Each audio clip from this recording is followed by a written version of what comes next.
Oi pessoal, tudo bem? Então, hoje eu tô aqui num lugar muito especial, diferente, que vocês ainda não conhecem, para contar uma super novidade. A gente tem elaborado uma surpresa há algum tempo já, e hoje a gente dá o start oficial. Então eu espero que vocês acompanhem, que vocês gostem, que vocês aproveitem e opinem também. Vamos lá! Este é o Reflexo, meu primeiro podcast.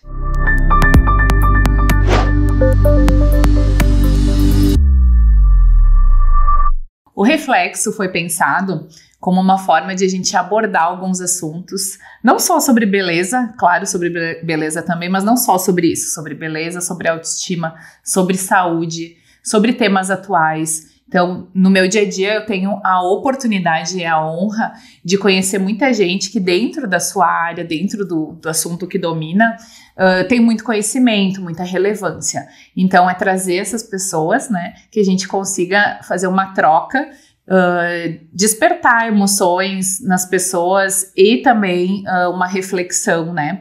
O nome Reflexo a gente pensou, primeiro, por eu trabalhar com beleza, estética, porque... né, o reflexo que a gente vê no espelho, como a gente se vê no espelho, né, no dia a dia, na nossa vida, mas também muito mais do que isso, fazer uma reflexão sobre alguns temas, alguns assuntos, né, e a gente vai ter a oportunidade de abordar aí eles com bastante calma e esperamos que todos vocês gostem.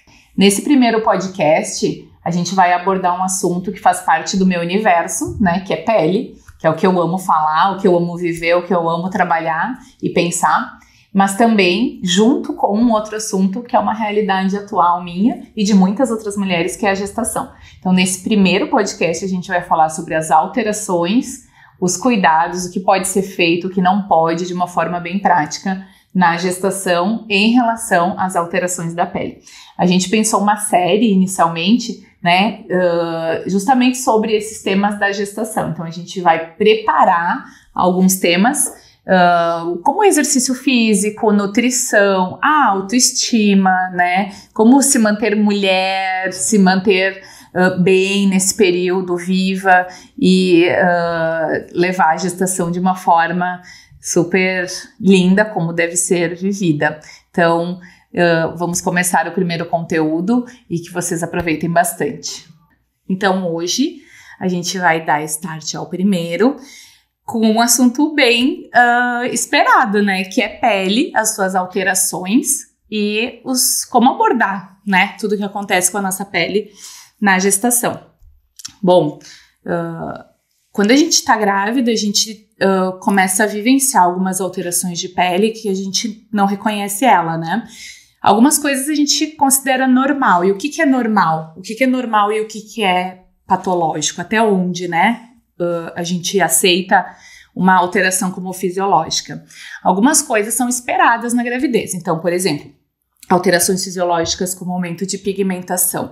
Então, a mulher que está grávida, ela começa a notar que as pintas estão mais escuras, o rosto está com algumas manchas, as próprias areolas, a linha do umbigo pode ficar escura. Essas são alterações que a gente considera fisiológicas. Até 90% das mulheres vão ter esse tipo de alteração. E a maioria delas, né, fora o melasma, que eu vou falar, eu sei que ele é muito aguardado, a gente vai falar sobre isso daqui a pouquinho. O melasma, ele é uma alteração que pode ser fisiológica da gestação e desapareceu, ele pode permanecer. Até 30% das mulheres permanecem com melasma após a gestação. Fora isso, algumas outras alterações, como, por exemplo, varicosidades também são esperadas, né? A gente tem algumas alterações hormonais, no aumento de estrogênio, progesterona, que causam essas alterações que a maioria das mulheres vai passar. Alterações de pelos, né? Então, algumas mulheres notam escurecimento de pelos, aumento de pelos, de unha. E o cabelo, mas nem tudo é ruim, né? Como eu sempre falo com as pacientes, nem tudo é ruim. O cabelo tende a ter uma alteração para melhor. Então, o estrogênio, que é um hormônio, né, que tá lá nas alturas na mulher grávida, ele ajuda muito a deixar o cabelo mais bonito, mais volumoso, né? E junto com isso a diminuição dos androgênios, que são aqueles hormônios masculinos que a mulher também tem, Até mulheres que têm queda, alguma alteração capilar, podem notar durante a gestação que diminuiu a queda.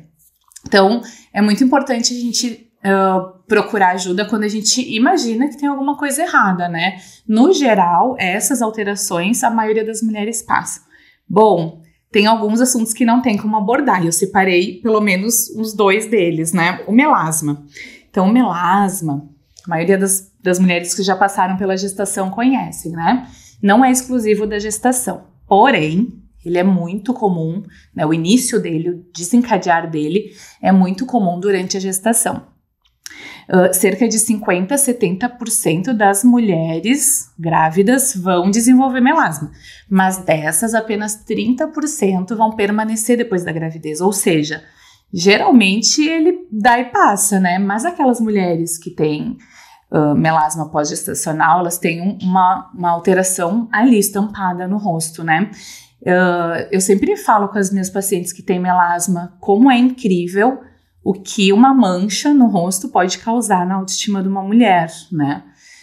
Eu atendo algumas doenças dermatológicas, muitas pacientes que buscam ficar mais bonitas, melhorar a estética, e o melasma é uma coisa que realmente, assim, a paciente que tem, até a gente talvez possa abordar ele especificamente dentro de um podcast, porque a paciente que tem melasma, ela tem um problema de autoestima muito grande, né?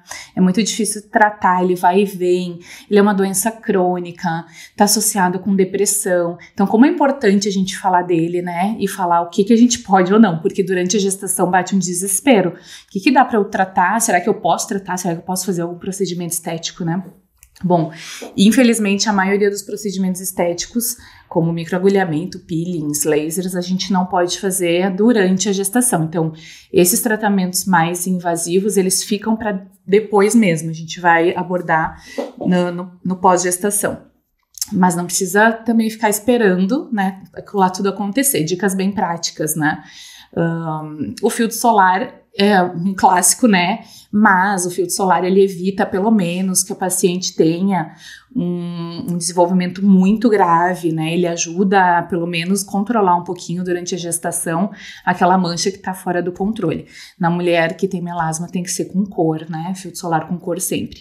Alguns produtos como ácido azelaico são permitidos na gestação, então olha, a gente tem, né, algumas alternativas. O ácido azelaico, o ácido glicólico, a niacinamida, o ácido cólico. Eu sempre recomendo o paciente que tem melasma ou a mulher que está com melasma procurar um dermatologista, porque esses produtos geralmente na farmácia, eles são associados com outras coisas que não pode. Então lá na clínica eu tenho o hábito de conversar com a paciente grávida com melasma e a gente fazer um produto manipulado específico para ela, né, para o tipo de pele dela, com esses produtos e exclusivamente com eles. O produto manipulado tem esse benefício, que ele tem menos, né, quantidade de químicos, então a gente consegue colocar só aquilo que a gente precisa. Eu gosto muito. Bom, fora isso, né, o tratamento no período gestacional é esse, e depois a gente vai aí, quanto antes a mulher procurar ajuda, melhor, porque a gente consegue aí sim criar um plano, desenvolver um tratamento mais completo, né, que aí sim a gente consiga trazer de volta aquela pele.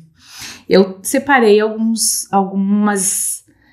mitos, né? O principal deles, agora que eu tô grávida, eu lembro que eu falei esses dias com uma paciente que eu tava com 2 medos, né, na gravidez. Um bobo, né, assim, pra mim, porque eu acho que depois, pelo que eu andei já pesquisando, volta, que era o meu umbigo ficar mais pra fora, né, eu vejo que, infelizmente, acontece às vezes, né, pelo aumento da pressão abdominal, o umbigo vai, e eu gosto de usar a saia, assim, um pouquinho mais alta e dizer, meu Deus, se meu umbigo ficar pra fora, e o segundo da estria. Esses 2 medos, eu sempre pensei, bom, será que tem como eu resolver? Será que não tem? Descobri que o umbigo não tinha nenhuma chance de eu evitar, se fosse para acontecer, ia acontecer. E a estria, né? Aí eu fui me atualizar sobre o assunto, porque esse assunto é muito antigo, mas, ao mesmo tempo, tem muita opinião sobre. A indústria farmacêutica lança muitos produtos, né? Então, produto para prevenir estria, produto para tratar estria. E como dermatologista, eu tenho conhecimento, eu sei o que funciona para tratamento, mas eu estava um pouco receosa de dar informação não atualizada. Fui super me atualizar quanto ao assunto e, bom, nada mudou. A estria, gente, e isso é uma coisa que a maioria das pessoas não sabem, as estrias, quando elas têm que acontecer na gestação, infelizmente elas vão acontecer. Não existe nenhum ainda hoje, né, produto, substância que realmente previna que a mulher não tenha estria. Então por que todo mundo posta cremes e anti-estrias e faz, né, propaganda sobre isso? Usar creme é sempre positivo, né? A pele tá esticando, no final da gestação tá esticando bastante. É óbvio que uma pele hidratada, ela sofre menos ressecamento, né? Mas isso não necessariamente, na verdade, não vai diminuir a chance da mulher ter estria. A estria, ela tá muito mais associada com uma predisposição genética. Então, por exemplo, mulheres que já têm estrias têm uma tendência a ter mais estrias no período gestacional. E a principal forma de controlar ainda e uma coisa que as pessoas não dão muito valor e não prestam muita atenção, é o controle do ganho de peso, né? É claro que quanto mais a mulher ganhar peso durante a gestação, mais essa pele vai esticar. Então, é claro que uma mulher que ganhe menos peso, que fique com o peso mais controlado, vai ter um esticamento menor de pele. Então, sim, usem o creme, né? Eu uso também, eu tenho usado alguns cremes anti-estrias, mas não pensando que ela não vai surgir, né? Me preocupando com outras coisas juntas, né? Então, eu tenho me cuidado muito durante a gestação, controlado o ganho de peso para não sair muito do controle, né? Então, isso não cair nas ciladas, né? É a gente saber o que tá fazendo com a expectativa versus realidade, né? Que eu sempre falo. Uma coisa que eu pensei, que eu acho que vai ser muito útil, né, para quem tá assistindo o podcast, eu peguei as principais dúvidas, né, esses dias eu postei no meu Instagram, pedi o que as pessoas gostariam de saber sobre gestação e pele, né, e fiz uma listinha ali de algumas coisas que são dúvidas frequentes, então pode ou não pode, né, devo fazer, não devo, será que isso é legal fazer? Aquilo que eu sempre falo, bom senso, né? Claro. Então, o que eu vou falar são coisas que a gente tem evidências, né? Que a gente sabe que são assim. Mas é claro, tem mulheres que não vão se sentir à vontade de fazer, de usar, por exemplo, um autobronzeador, mesmo que eu diga que é seguro. Não precisa fazer, né? Não é uma regra. A gente tem que fazer aquilo que a gente se sente bem. E nesse período, que ele é um período tão bonito, né? Que a gente se sente já tão especial e acontecendo coisas tão diferentes no nosso corpo, o mais importante é estar confortável na própria pele. Mas vamos lá, vamos ver o que pode e o que não pode, tá? Bom, uma das principais dúvidas, né, que eu mais recebo, pintar cabelo, pode ou não pode, né? Bom, pintar cabelo pode. Eu pintei o meu cabelo, eu fiz minhas luzes, usei descolorante, mas depois do primeiro trimestre. Então, a gente não recomenda que seja feito ali no primeiro trimestre, que é onde o neném está se desenvolvendo, onde tem mais chance de malformação fetal. Então, depois do quarto mês, já se pode fazer. O que é importante evitar, né? Bom, preferir tinturas temporárias, né? Mas, por exemplo, loiras como eu, a gente tem que descolorir. Isso não é tintura temporária, é descoloração, né? Qual que é o principal cuidado com as tinturas? Então, procurar produtos sem amônia e sem metais pesados, na composição, isso é muito tranquilo. Se a gente tem um relacionamento bom com o cabeleireiro, a gente pergunta, né? Pede para ver o rótulo, enfim, conversa com ele sobre opções sem amônia e sem metais pesados.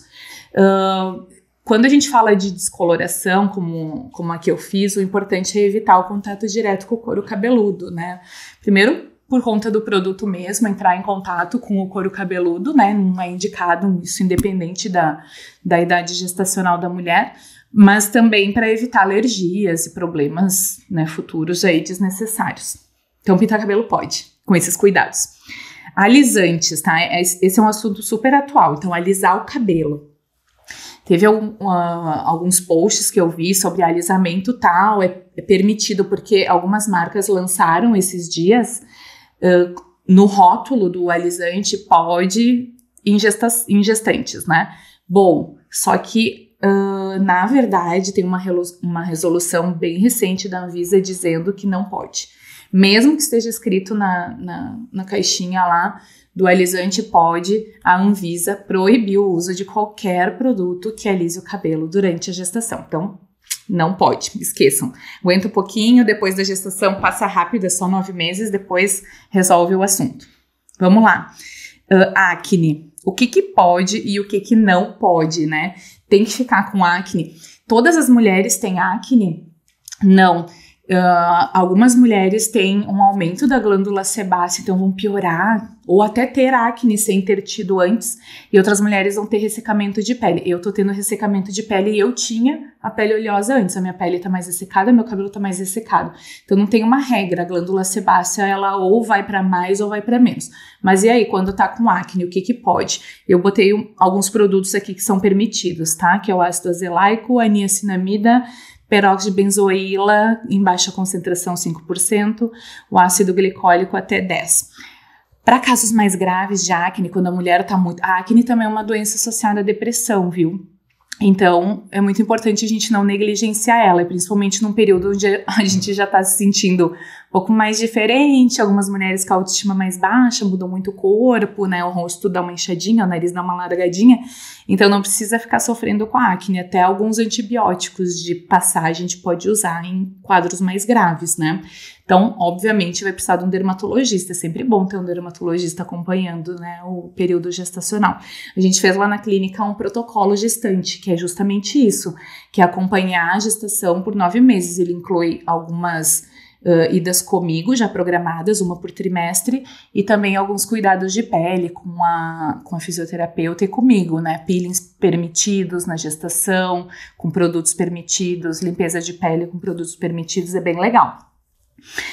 Vitamina C, né, que é ali a maioria das pessoas usa e gosta de saber, devo continuar, não posso? Se ela for pura, pode.